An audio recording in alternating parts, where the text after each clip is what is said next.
बिना बाल की खाल को लेकर जल्दी यहाँ से दफा हो जा। दोबारा ऐसी हरकत करने की जुर्रत की तो चीर कर रख दूंगा।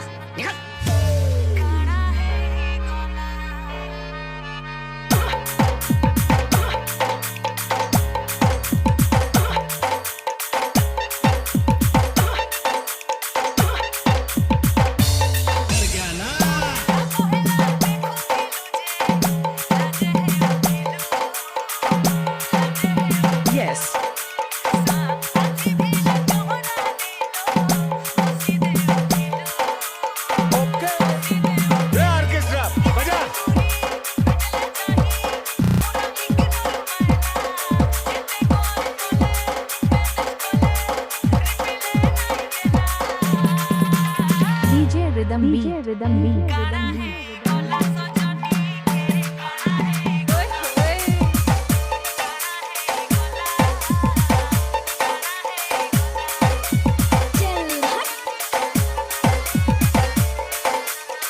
Rhythm B. I like it.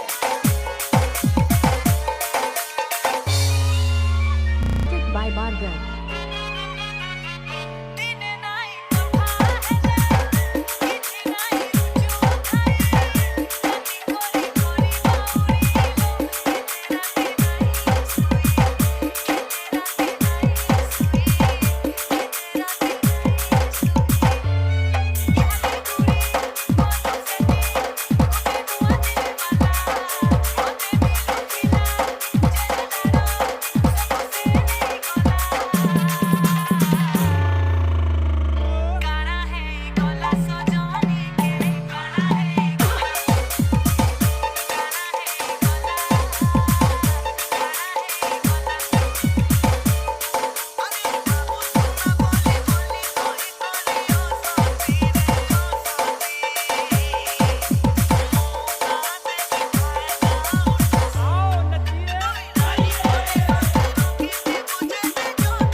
Rhythm B.